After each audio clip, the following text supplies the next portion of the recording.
Hello everyone, it's Shannon here for Waffle Flower Crafts. In today's technique video, I'll be showing you how to use plastic wrap or saran wrap with your watercolors to add some texture. I'm going to be using just this stamp set today by Waffle Flower. This is called Folded Happy. This just came out in our spring release. It's a really great sentiment set. I'm going to start with some watercolor paper. This is an A2 panel, so it's 4 1/4 by 5 1/2. I'm using Channin cold press watercolor paper, and these are the watercolors I'm using today. This is Gansi Tambi watercolors. I have a set of 36, and I will be using 8 different shades to create my rainbow: 32, 33, 42, 51, 62, 66, 139, and 37, which is that magenta color right there. So I'm going to use those 8 colors to create a rainbow background. First thing I'm going to do is use my spray bottle here to get them wet and get them ready to use. So I'm spraying each one of those colors I mentioned, and then I will be ready to start painting. I'm going to add a little bit of water to the surface of this watercolor panel, just with a wide brush, just getting it a little wet. It's not lots and lots of water, just dampening the surface just a little bit. I'm going to grab a towel here so I can dry my brush when needed. I'm going to start by laying down my first color, my lightest color. I'm going to paint this yellow kind of in a pie-like shape, as I'm kind of envisioning sectioning this panel up into 8 sections for each one of those colors. And I'm doing this in rainbow order too. I did get a little orange up there where I wanted green, so I'm kind of picking up the color and then now I'm laying down the green. I'm going to continue to do this for each one of the colors. If you notice, I'm not really trying to mix the colors or blend the two where they butt up against each other. This is just really simple placing down color and letting it mix a little bit, but not really being too concerned about blending or having a nice smooth transition from one color to the next. So I'm almost done here. I only have 2 more colors to go. I have that magenta and a red left, and then I will be done with this background. Have a little bit too much of that green moving over to the yellow, so I did pick up a little bit of that green and then lay down a little bit more yellow, just because I still want some of that yellow. I don't want it to just all be corrupted by the green. And then here's my last color, that magenta kind of color, and just placing that down. So now that I have all my colors done on my watercolor panel, I'm going to spritz it with my spray bottle here. You can't really see me spraying it, but I do hit it a couple times with the water. You can kind of see it now, like the paint's starting to move a little bit. And now I'm going to grab my plastic wrap or saran wrap, whatever you have at home. You're going to pull off a piece at least double the size of your panel, and then you're going to crunch it up just a little bit, and then you'll place it directly down on top of your watercolor, your wet watercolor. And then you will place something weighted heavy on it. I'm just using the platform of my die cutting machine, just using that to hold the saran wrap down. You definitely want to get some of those wrinkles and creases. That's important to get that texture. So you saw me kind of pinching and making sure I have the wrinkles everywhere. And then place that weighted object down and let it dry completely before you remove the saran wrap. So this is completely dry. Remove the saran wrap already, and you can see how you have these beautiful little like creases and almost like folds texture in your watercolor panel. So it's a really cool technique, and it was really easy to do. Now I'm going to move on to stamping and heat embossing my sentiment. So I'm going to use my MISTI to do this, just because this is watercolor paper, and I even have a little bit more additional texture because of the watercolor paint. It kind of has a little texture to it now because of that saran wrap kind of collecting the paint in some areas. So I'm going to use my MISTI here so I can stamp the sentiment multiple times. So I'm going to pull Oh Happy Day from the Folded Happy stamp set, just center it here on my panel, and then I will fold my MISTI over once I get it all centered and pick up those stamps. I'm going to place down some anti-static powder because I am going to heat emboss this, and I don't want that embossing powder stick anywhere besides where the sentiment is. And I'm going to ink up the sentiment with Versamark ink. And then I'll fold it over here and press all over to make sure I've got a good impression.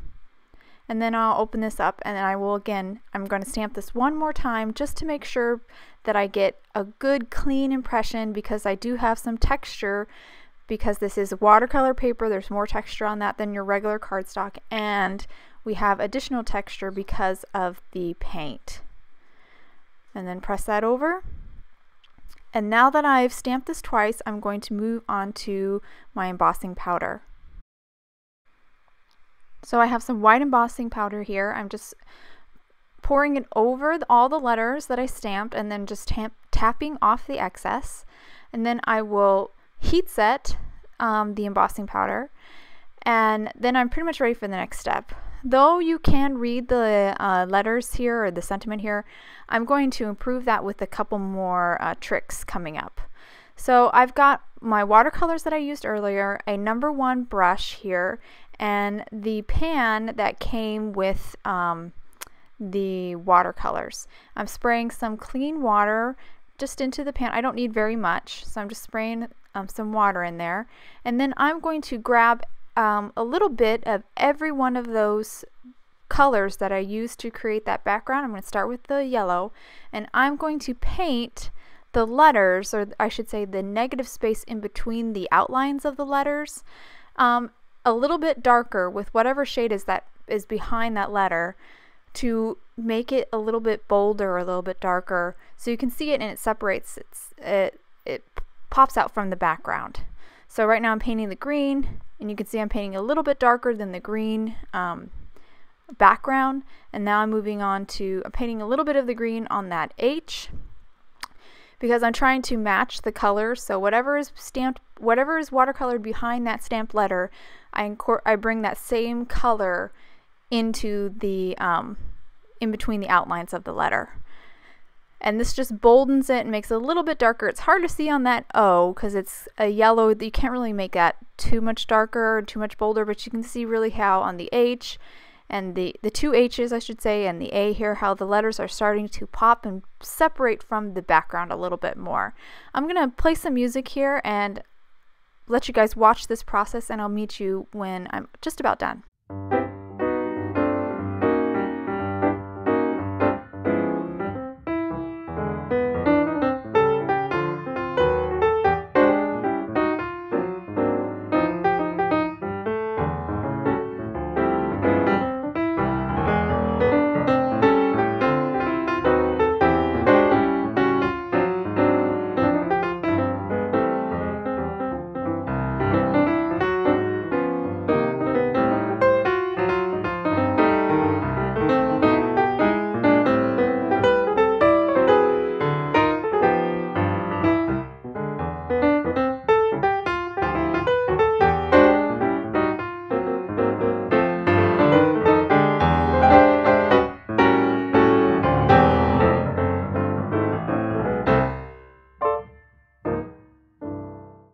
Okay, I'm back. I just finished coloring in the letters.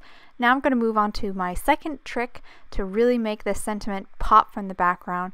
I'm going to add a shadow. So in my pan here, I've got black from my watercolor set diluted significantly with some water. So it will be basically gray once I paint it down. And I'm going to paint on the left side and at the bottom of all these letters, and this will create like a shadow, and this will really help these letters pop and pull away from this background. If you've never tried adding shadows before to your stamped images, I really recommend you consider it and give it a try, because it is a great way to separate your stamped images from your backgrounds. It is quite a wow factor, I think, too, because it adds so much dimension, and it's basically well, it is flat, so it's a really cool technique, and it's actually very simple to do. If you are intimidated by it, I suggest trying with this sets like this folded happy set is great for this, because all the letters have nice straight lines. Even like the A and the O all have straight lines, so it's very, very easy to add the shadow to these letters. And letters are a good way to start, I think. you could obviously do some of your images, like your critters or your flowers, but letters is a good place to start. And definitely with watercolor, because if you do make a mistake, you can usually pick it up with a dry towel. So, and once I'm almost done here, I just have a couple more letters to do. And once I finish up the shadow here, I'll hold up the card to the camera here, and you'll really see how much that really helped to make those letters pop. And you'll even see the depth that adds. It really kind of pushes that background back and makes those letters pop. It's just a really cool technique, and it's really actually simple to do. Okay, so my panel's all dry, and I'm done with all of my watercoloring and stamping. I'm ready to glue it down onto my card base. I have an A2 top folding card base here. I'm going to glue my watercolor panel down with some Tombow Mono multi-liquid adhesive. I did get a little bit of warping, so this liquid adhesive is going to help me really to smooth this out and get it nice and flat. So I'm going to put all the glue on the back on all the corners, all the edges, and now I'm just holding it down for, you know, a few seconds here to really get it to hold. And then this card is pretty much done. It's a pretty simple card.